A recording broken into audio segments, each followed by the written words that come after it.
18 साल के पाप धोने को सीएम शिवराज जनता के लिए कर रहे हैं ऐलान, कमलनाथ का बयान। कर्नाटक में बीजेपी ने किया प्रदर्शन, जलाया सीएम सिद्धारमैया का पुतला।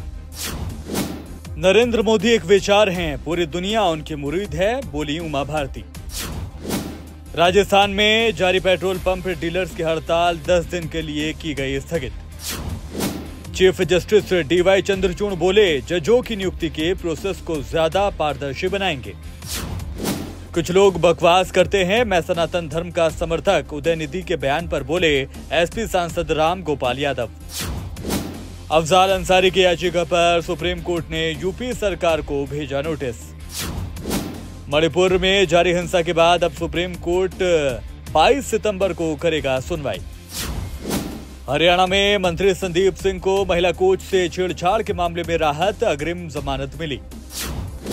छत्तीसगढ़ के डिप्टी सीएम टीएस सिंहदेव ने की पीएम मोदी की तारीफ, बोले पीएम राज्यों के साथ भेदभाव नहीं करते। रामचरितमानस पर बयान देकर घिरे बिहार के शिक्षा मंत्री चिराग पासवान, बोले बर्खास्त कर देना चाहिए। बारामूला में आतंकी मॉड्यूल का भंडाफोड़, लश्कर ए तैयबा के 2 सहयोगियों को किया गया गिरफ्तार।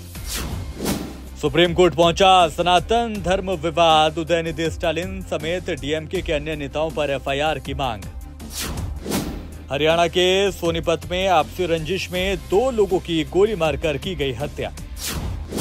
आजम खान के ठिकानों पर रेड जारी, आज तीसरे दिन भी आईटी की रेड रही जारी। ईडी के महादेव बुक ऐप पर बड़ी कार्रवाई, 417 करोड़ रुपए की संपत्ति सीज। मनीष सिसोदिया को सुप्रीम कोर्ट से नहीं मिली राहत, जमानत याचिका पर 4 अक्टूबर तक टली सुनवाई। अनंतनाग में शहीद मेजर आशीष का पार्थिव शरीर पैतृक गांव पहुंचा, अंतिम दर्शन के लिए उमड़ी लोगों की भीड़। ग्रेटर नोएडा में बड़ा हादसा, निर्माणाधीन बिल्डिंग की लिफ्ट गिरने से 4 लोगों की मौत की खबर।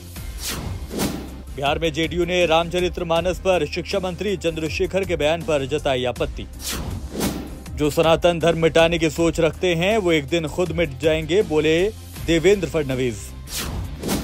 ज्योतिरादित्य सिंधिया का कांग्रेस पर बड़ा हमला, बोले ये लोग सिर्फ चुनावी हिंदू। कमलनाथ ने मध्य प्रदेश को भ्रष्टाचार का अड्डा बनाया था, सीएम शिवराज सिंह का बयान। और यूपी के कौशाम्बी में ट्रिपल मर्डर से सनसनी, बेटी, दामाद और पिता की गोली मारकर हत्या।